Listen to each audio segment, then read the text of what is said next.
My book is called The Dirt Cure, and the three things that it covers is being exposed to germs and microbes, eating fresh food from healthy soil, and getting out into nature.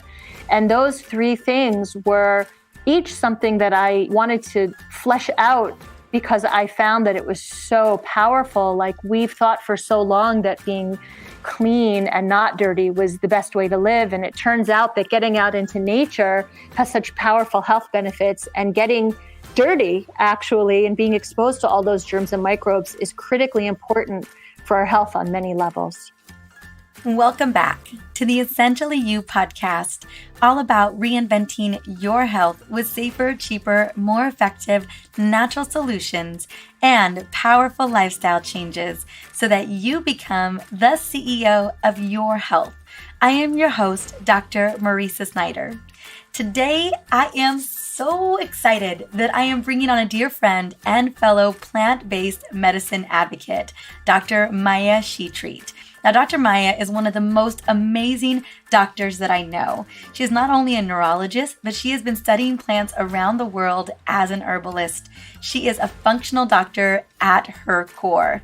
Now, today, Dr. Maya and I are discussing how to tap in to the healing power of nature.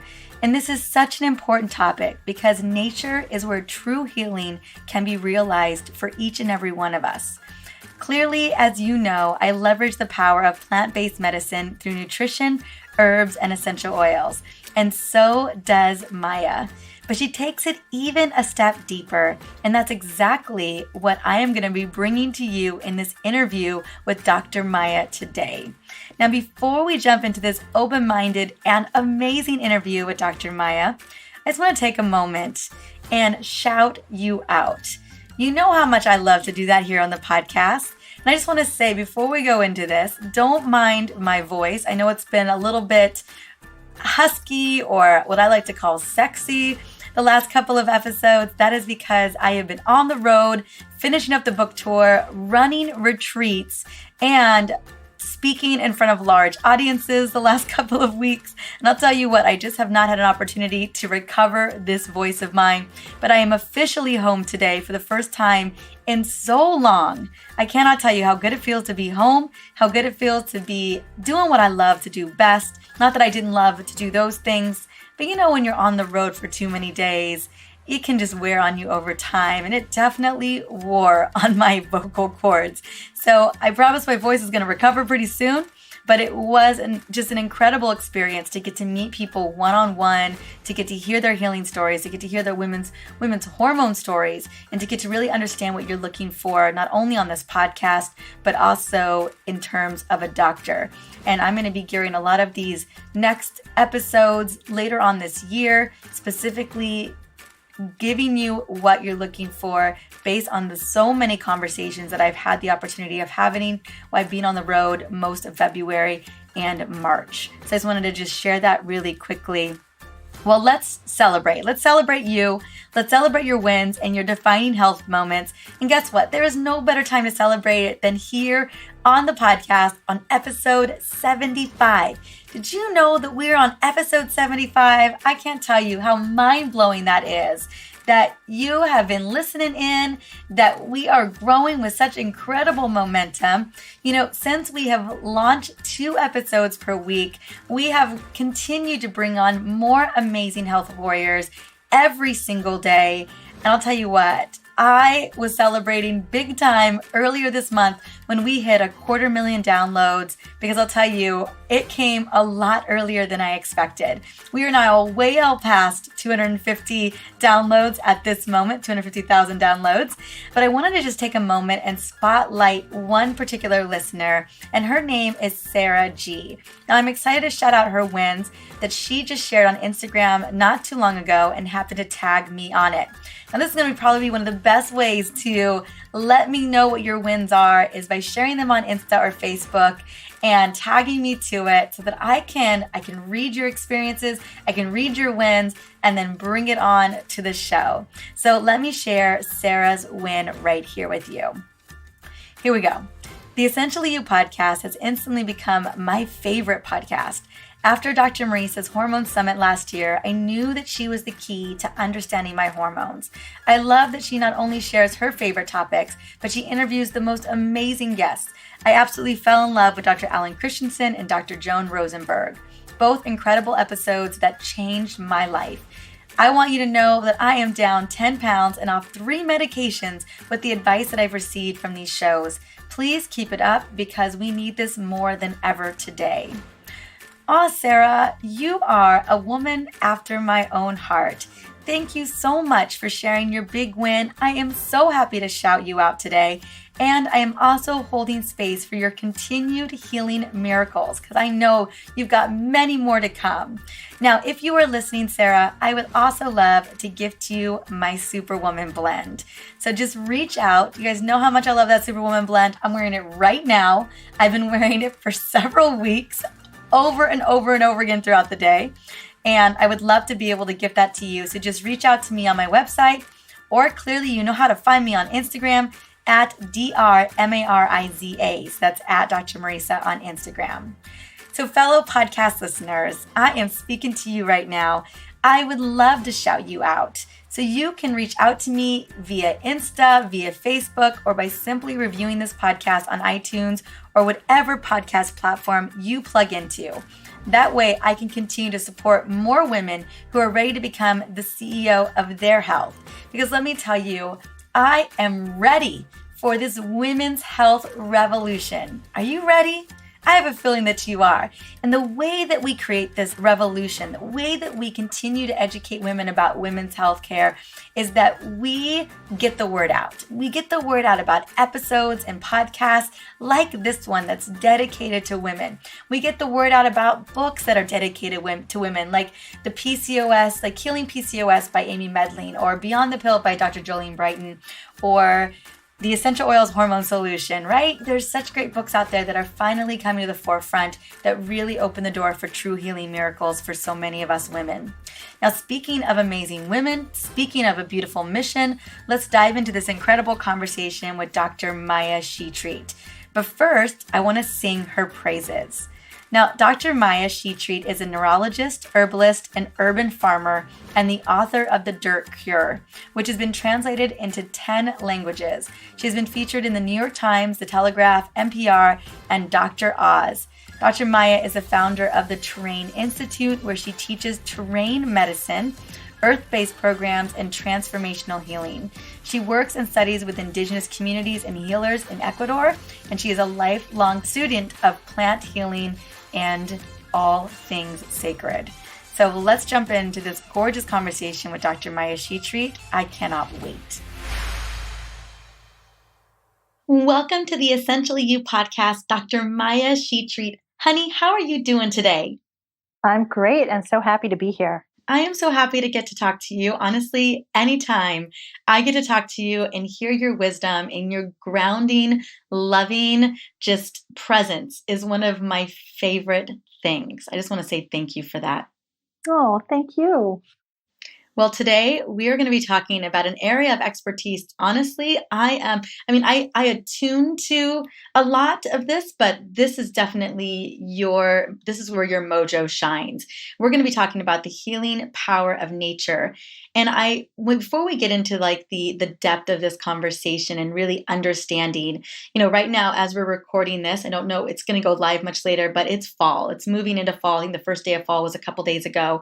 And everything is shifting. Nature is shifting and energy is shifting. And you are so attuned into this. And I want to know, even as a pediatric neurologist, how did you get into understanding the power and the healing potential that nature brings to all of us? Well, it's funny because I think a lot of us are kind of like this when we're kids, right? That we're very connected to being outside in nature. And I think especially those of us who were, born, let's say in the 70s, we're like, we were not tethered to our parents by cell phones and such. So we were like, I was out every day for hours by myself. I didn't have any siblings, and I'd get on my bike and I'd go be by the creek or somewhere where I'd be exploring and kind of playing in nature for hours.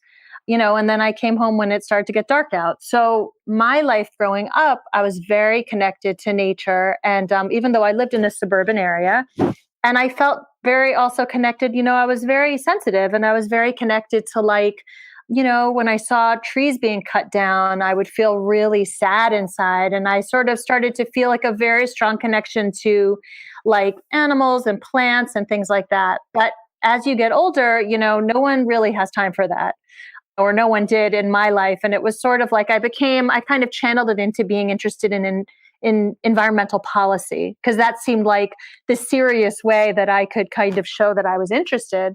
And ultimately, I ended up going into medicine and did all that, the many, many years of training. And during that time, had my 3 kids as well. And then when I came out the other end of my training, my son, actually, my youngest son, got sick. And it was really through his healing journey and kind of the detective work I had to do that I kind of came back to my love and connection with nature and kind of applied it and allowed myself to apply it in kind of all its glory to my son, to my family, to myself, and to my patients. And then really wrote a book about it. And it kind of grew and grew and grew. Ultimately, I ended up kind of, as part of that journey, traveling to Ecuador, learning with healers, shamans, and studying with plants, and have really immersed myself in that world of working with elders and indigenous people around the world. Hmm. And I know that definitely inspired you to write the book, The Dirt Cure, which has, oh my gosh, been praised by so many people. And in your discovery around, the healing power of nature, when you were working to heal your son, what were some of the biggest discoveries you kind of were reintroduced to? So the dirt cure was really kind of phase 1 of this. And then, there sort of was even a phase 2. But in the dirt cure, it was really, he had at a year of age developed breathing issues that looked really like asthma and kind of came out of nowhere. And it turned out ultimately, after 10 months of medication, after medication, after medication, nothing helped, that he was allergic to soy. And so that really was something, first of all, really understanding in a very clear way how when he ate soy, he would go into kind of this asthmatic reaction. And when he didn't eat it, he was completely fine. And he had had a developmental plateau at that time as well. So he was not really gaining new words. He was falling a lot more. It was really very scary, and it was quite a while ago. But at that time, I really began to understand the power of food on the level of not just affecting us systemically, in our guts or even generally, but even in terms of development and our brain function. And that obviously goes for all ages. I mean, in his case, it was so apparent because he was a developing child, but in my work, I've seen it in so many people in terms of mood and in terms of cognition and memory and just brain fog and all kinds of things like that. Is what we're eating really makes a difference. Another thing that I really noticed was that we don't really always think a lot about where our food comes from. So we think, well, this is healthy or this is not processed or whatever, but we really don't go into like, well, if I'm eating, let's say, dairy or eggs or meat, how was this animal raised? Were they raised outside the way they're intended to be raised? Were they fed the way they were intended to be fed? Did they live a life the way they're intended to live? Those things make a huge difference, obviously, for the animal in terms of, our kind of humanity as people, but also in terms of health. It's tremendously different. So there were some really fascinating things also about connecting with nature and being exposed to germs and microbes. So my book is called The Dirt Cure, and the 3 things that it covers is being exposed to germs and microbes, eating fresh food from healthy soil, and getting out into nature. And those 3 things were each something that I wanted to flesh out because I found that it was so powerful. Like, we've thought for so long that being clean and not dirty was the best way to live. And it turns out that getting out into nature has such powerful health benefits, and getting dirty, actually, and being exposed to all those germs and microbes is critically important for our health on many levels. So let's talk a little bit about those two things. I would love to hear, because you're right. I still feel like inherently we're still being fed this idea that we need to be in this sterile environment. And that's one conversation I would love to connect about. And then the other piece, which I know is huge for me, for you and I are exploring a lot of passions that keep us pretty, I wouldn't say necessarily busy, but we're on the move. And one of the ways that I have really been able to get a lot of clarity in my life and to de-stress and to really just feel fueled up is by being in nature. I had no idea that, I remember just like you were describing as a child, same thing. My grandparents, they lived outside of one of the biggest national parks in California. And outside of their house, there were creeks. There was this big meadow. There was a frog pond. Oh my God. And I just would go out with my boots, and we had a dog. I think it was a golden retriever. Honestly, I don't remember. And I would have my little stick, and I would just go out into the wilderness. And it was the most amazing, remarkable experience. There was so much magic in those moments of being out in nature and how much we enjoyed it, going camping and hiking. And I found like I didn't find nature again for many, many years, up until just a couple of years ago. And really what was one of the impetus for going out and being in nature more often, like many times a week, was listening to listening to interviews you would do, or being in the presence of you and realizing the power of plant therapy. And so I'd love for you to touch upon both of those. One, what are some of the biggest benefits of us being out in nature? And given that you are a woman rather, who lives in New York City, right? You're a girl, when I visit you, it is concrete jungle. What does that look like? And then two, what does it look like for us to not live in this sterile environment? And why are there so many benefits to that? So this is two-pronged, so I'm sorry about that. Yeah. This is my curiosity.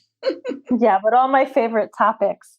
Well, and I think that nature and the sanitizing thing's actually really connected, because I do think that, we've definitely become less connected to nature over time. And it's not just about growing up or being busy, but I think for many people, it's just also this idea, whether it's us or kids or grandkids, that kind of nervousness about getting exposed to the germs and the microbes and like what's going to be out there, and, wash your hands. And, there's this idea, like, this is, our obsession with like, hand sanitizers and bleach and, wanting to make sure there's no germs, no germs, no germs.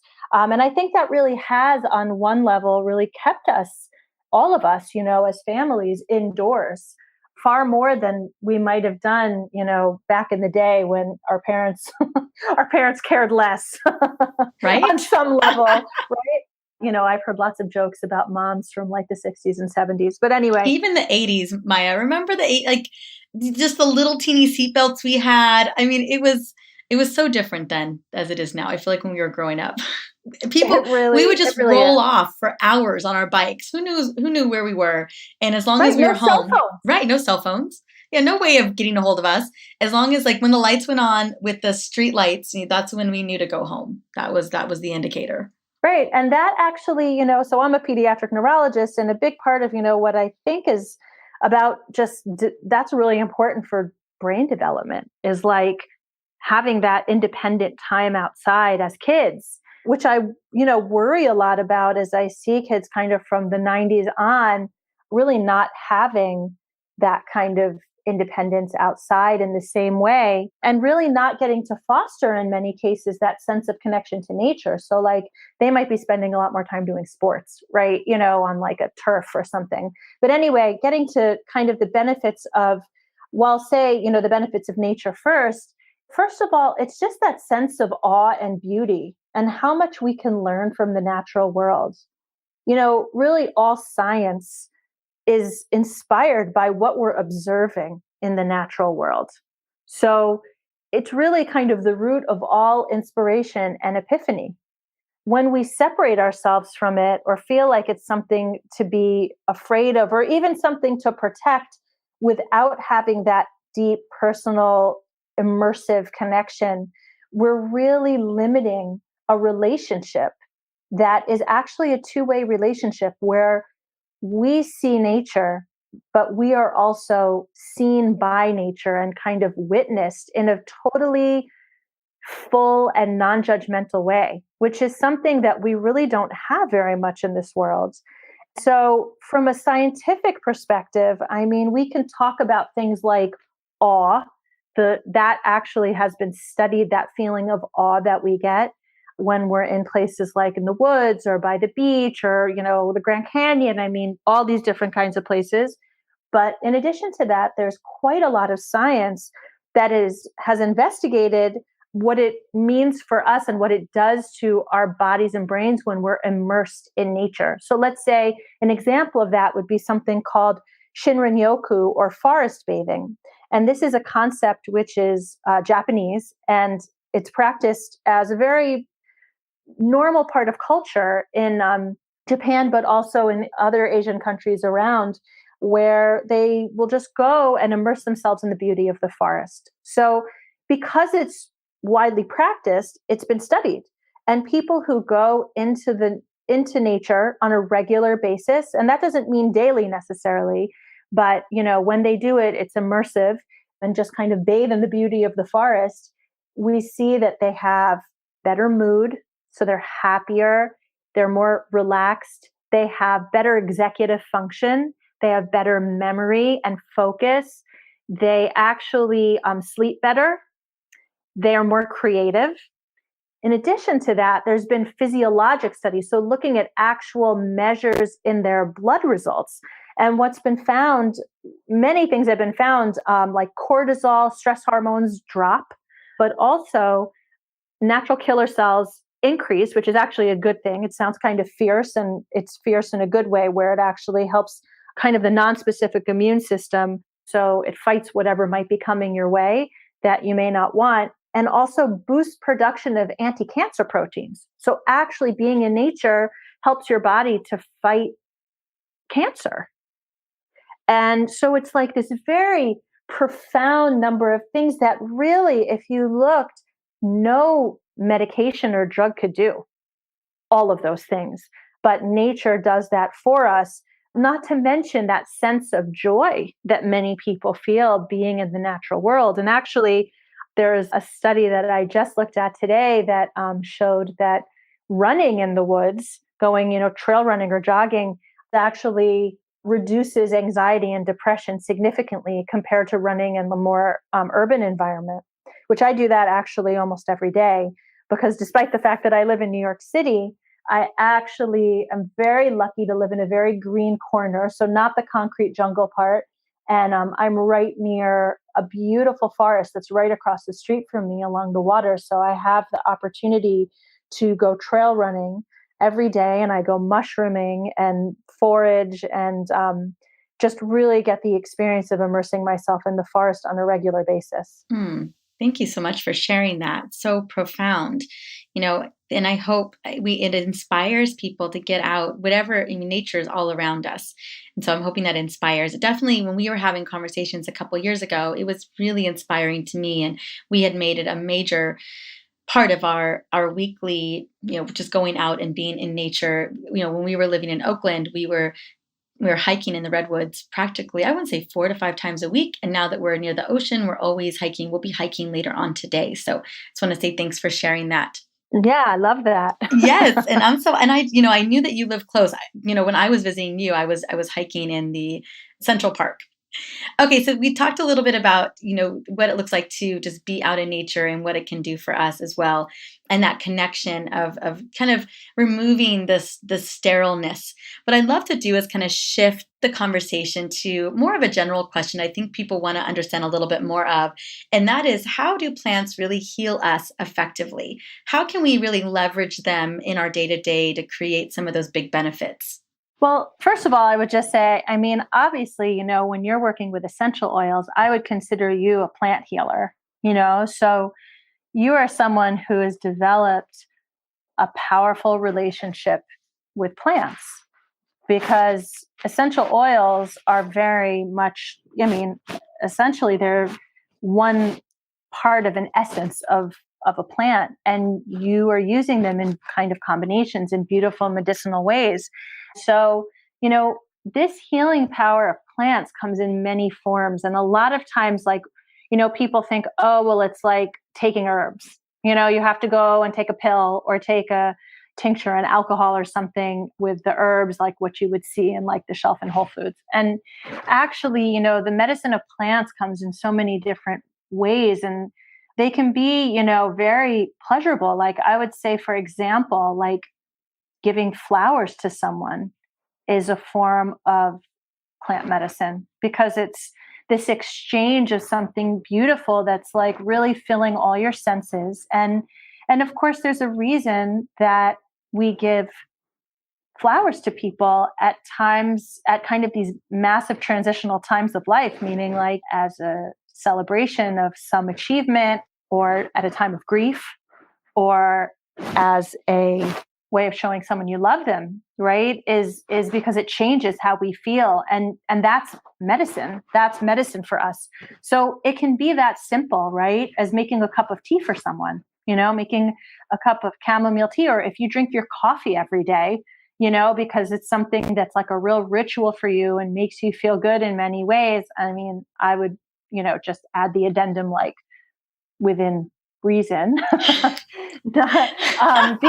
it's true. We're that not we can saying you can drink 20 cups of coffee of nature every single day. Well, I mean, I think that we all know that there are ways to have unhealthy relationships with plants as well. That's a whole different conversation. But having a cup of tea or a cup of coffee, that is a way of experiencing the medicine of plants, or using an essential oil, right? Like, that fragrance. I mean, you gave me, I think, wild orange essential oil when I saw you last time, and I carry it around in my purse, and it has been so, first of all, I love citrus, but I mean, it was like, it saved my butt many times. I just open it, I put a little on my hand, rub my hands together, and like, I find that so grounding, So essential oils are just like another way that we really interact in this very, very deep way with plants. And then, of course, there are ways to work by ingesting herbs in a more medicinal way. I mean, teas obviously can be medicinal and have traditionally been forever. But, there are a lot of beautifully medicinal plants that we can eat, like dandelion, or drink, like dandelion root, or, that we actually make tinctures or pills from. And I really work with all of those things. And they're such beautiful things to use because our bodies evolved with them. And that's really what makes it different from taking a medication or a pill. Is plants are their own complex universe. Each plant has thousands upon thousands upon thousands of different compounds in it. And I think about it in a physical, emotional, and spiritual way. So there's ways that we connect with the plants emotionally through our senses and through memories. And then there's spiritual ways that, the cultures that I've studied with, and even in my own work with plants over my lifetime, there are these kinds of ways that we connect sort of differently than just by how we like the taste or the smell or how they make us feel. But there's that little something more. So, we're working together to heal as a relationship in this very complex way. And we've evolved side by side over hundreds of thousands of years. So we have this very powerful possibility for relationship and for healing.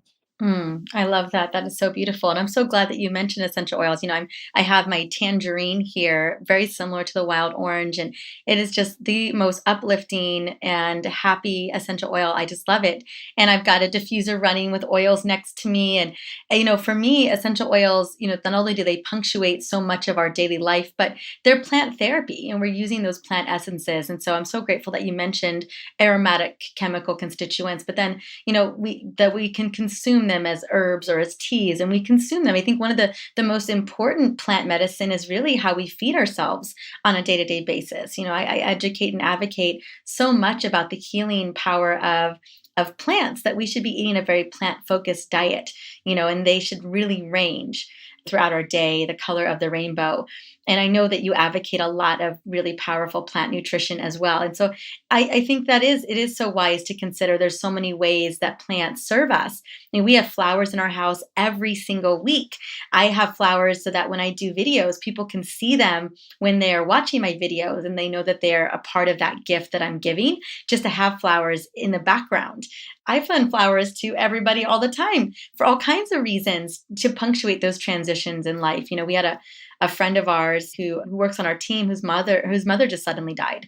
And that was a couple weeks ago, and we sent her flowers pretty much within the same day. And so I'm so grateful that you gave us all of those ways of looking at it, because I think we forget that plants really punctuate so much of our healing every single day in our life. Yeah, absolutely. And even, like a tree that's outside. I mean, I have trees that I feel are my teachers. And, because trees live longer than we do, you know? And so, like, sometimes when I want to kind of connect and feel really grounded, I might go outside and sit by a tree or hold a tree or touch a tree or hug a tree. I have been definitely known to be a tree hugger. It's a very grounding, powerful experience and just very simple, so simple. And like, I think that a lot of people feel that connection to particular plants that they might grow in their houses or might, if they grow like their daffodils or their roses, they feel so proud of them, or a particular tree that they love. So plant medicine, and I really encourage people, that time in nature is like a kind of form of plant medicine. It comes in so many forms, and it's really all about relationship. Like, we can kind of break it down into the science of it, and there's a lot of science, but the beauty is really in the relationship and knowing that it is in some way a two-way relationship. Your appreciation and gratitude for the plant, and the plant kind of serving in this very beautiful way to us. I love that.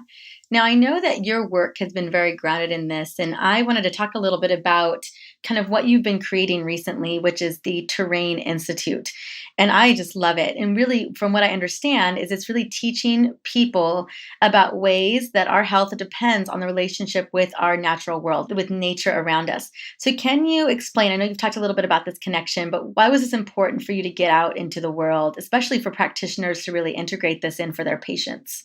For me, this is a big missing piece in how we practice healing in the world. And obviously, that is not just something that doctors or nurses or, healthcare practitioners do. I mean, everyone in some way is kind of practicing healing, and certainly like moms and grandmas. And, I mean, even if you're someone who does nails or does hair, or might be like a massage therapist, or even like people who do real estate, like, and meaning we're all kind of practicing healing and medicine in our ways, because we're lending a kind of a soothing ear, we're listening to people.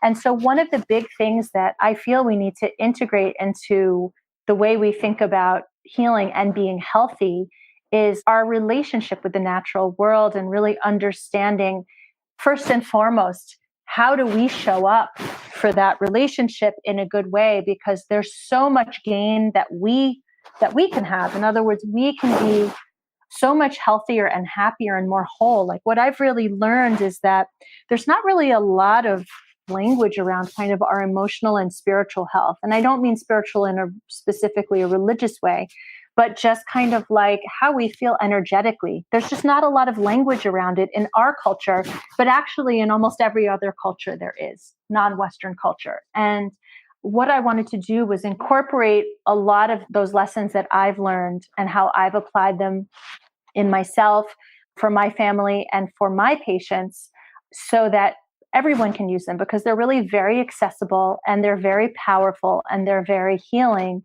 So the Terrain Institute and, the classes that I've launched are really all about how can we be in our best physical, emotional, and spiritual health, and kind of giving people very accessible tools that they can use either for themselves or their families or their clients, because a lot of people are very sensitive. And we think that's a bad word, or that's a bad way to kind of be described, but it's actually a gift to be that way. And so many of us have felt, I think, like we needed to shut that down, when in fact, now it's needed more than ever, because we're in a kind of pivotal time in the world, and, kind of the earth needs us and we need the earth. And that relationship really needs to be fostered. And they're beautiful healing and joyful ways to do that. I love that. Oh, that's so good. Last thing I wanted to just ask you specifically, and because a lot of people don't recognize how nature is definitely connecting with the impact of our overall health, but could you really quickly speak to the impact that nature is having on our gut and our overall health? Because we are just one big microbiome, right? We have microbiome on our skin, we have microbiome in our gut, all over. Talk a little bit about our connection with nature and how that plays in our overall well-being. Yeah, absolutely. I mean, so certainly, we've talked about plants, ingesting plants. We've talked about being in the presence of plants. And, the other thing is kind of relating to microbiome is just really, it actually really is about getting dirty in a certain way. So, this way, as I said earlier, about being hygienic and sanitary and all these things that, I mean, sure, it makes sense. We can wash our hands after we go to the bathroom and things like that. And definitely if you're in surgery, you want to know that you're in a very sanitary environment. But in general, that's actually not how we're built. And, there's quite a lot of scientific data now. It comes out more and more every day about our need to be in really the presence of germs. So, for example, if you have a pet, you have a more diverse microbiome, meaning like these 3 to 5 pounds of microbes that live in and on your body, in your gut, in your mouth, your ears, on your skin, that are actually, it turns out, very, very critical for everything from digestion to immunity to even neurologic function. So there's a whole field now called psychobiotics, where particular organisms have an impact on our mood, anxiety, depression, and drug companies now, believe it or not, are developing certain microbes to become drugs because they are so effective in the way that they influence our mood and even our cravings. So the microbiome is so powerful. It's really like a little universe within us. And of course, we're our own universe and we're in real relationship with them. And that is a part also of the natural world. The more we see that someone has a biodiverse microbiome, meaning lots and lots of different kinds of organisms, the more we see that they actually have a more balanced digestion, more balanced immune system, more balanced brain, balanced mood, balanced sleep. So it really contributes, which means that getting out in your garden or going out into nature or having a pet or even not using bleach, but using a more natural cleaner. And I am, by the way, a fan of using essential oils instead of hand sanitizers because there's a lot of data that shows that they're beneficial. And actually, these are from surgical studies about wound healing because they're very, very good at antibiotic resistant infections.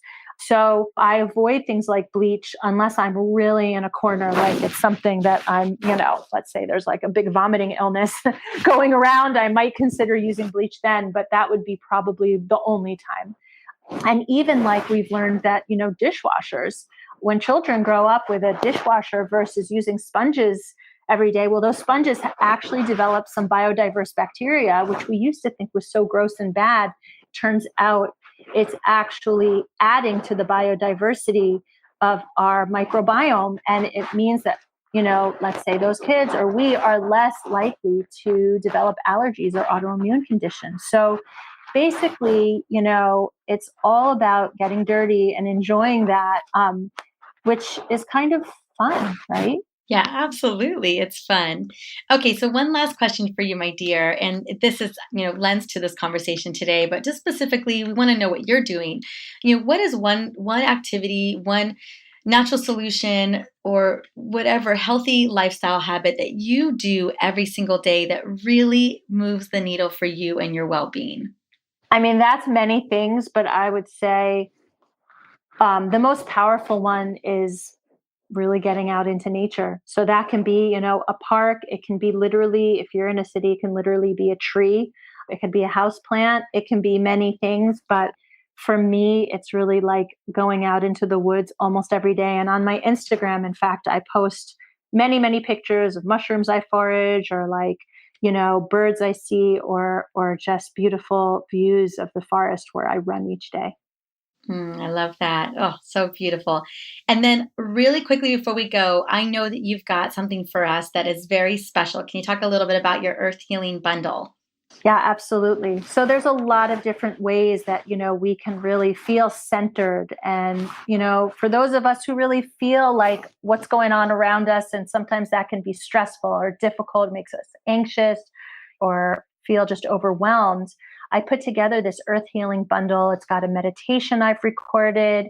It has some breathing exercises that I love. It has some grounding methods. It has something I learned from my teachers about cleaning yourself with plants. And it includes the first chapter of my book, The Dirt Cure, for free. So all of it is free for the people listening to this. Oh my goodness. I didn't know that there was a chapter in there for the book. Not that people shouldn't go and buy the book, because you guys should just go do that. But I am so grateful that you have this beautiful bundle for us. I know so many of us really want to attune ourselves back into nature, and I think that this is the perfect way to get into it. Now, lastly, where do we find you? So where do we find you on Instagram? By the way, I am obsessed with your Instagram account. I love visiting. I love seeing what you're posting. It's so real. It's so authentic. And it just brings me so much joy and a lot of ideas. Oh, thank you so much. Yeah, it's just Dr. Maya Shetreat, Maya Shetreat, like the two words put together, Shetreat. And I do post a lot of stuff there. I'm pretty much there every day and just kind of writing and posting pictures. So yeah, I would love to see people there. And then I'm on Facebook too, Dr. Maya Shetreat. And just also my website, drmaya.com. So there's a ton of resources there, blogs, really you name it. And, some different cool products of things I found from all around the world, seeds and stones and other stuff. So, and then of course my courses. So would love to see people in any of those places. Oh, I love that. Perfect. Well, thanks for letting us know where we could find you, honey. Well, thank you so much, Dr. Maya, for coming on and sharing your wisdom. I just loved everything that you shared. And what I loved most about it was the simplicity of how we can really attune back into nature and the benefits that we can get. So again, thank you so much for sharing your wisdom today. Such a pleasure. Thanks for having me. How fascinating was that conversation with Dr. Maya? I know that some of the ideas we threw around today were probably a little unconventional, but you know what? Dr. Maya knows her stuff, and she is so dialed into the powerful way of healing the body, and it goes far beyond what most doctors think about. And I don't know about you, but that's the type of doctor I want to spend time with. I want to spend doctors who understand true plant-based healing, who use essential oils on their patients, who use plant-based nutritional therapies on their patients, and you even write a book called The Dirt Cure, right? Understanding the power of leveraging this beautiful earth. So if you are looking for the type of healing that Dr. Maya brings to the table, I want you to go and check out her amazing Earth Healing Bundle in my show notes. Now, the best way to go and grab that is heading into my show notes for episode 75, or going to my website at drmarisa.com/podcast and just look up episode 75. You'll see the full-on write-up. You'll see the link for the Earth Healing Bundle, and you can grab it and get started. Well, thank you so much for stopping by and listening in to the Essentially You podcast today. On this next episode, I am bringing on a sister from another mother, Dr. Isabella Wentz. Isabella is not only a dear friend, but she is also my go-to Hashimoto's expert and doctor. I'm not sure if you know, but I was diagnosed with Hashimoto's about a year ago, and I promise I'm planning on doing an entire episode on my epic healing journey very soon, along with protocols and everything. I'm actually starting to write it up right now so we can have it ready for you in the coming months. Now, Dr. Isabella has played a critical role in my healing journey with Hashimoto's. I'll tell you what, I've devoured her books, especially her #1 New York Times best-selling book, The Hashimoto's Protocol. And we're taking it a step further in the next episode and talking about food pharmacology and her newest book on how to leverage food to heal Hashimoto's in the episode. Now, if you or someone you know struggles with a sluggish thyroid, or you're not sure what's going on with your thyroid, then this episode is a must listen. So let's get the word out and change how we heal Hashimoto's for good. I can't wait to see you there. Until then, have an amazing, amazing week. Bye.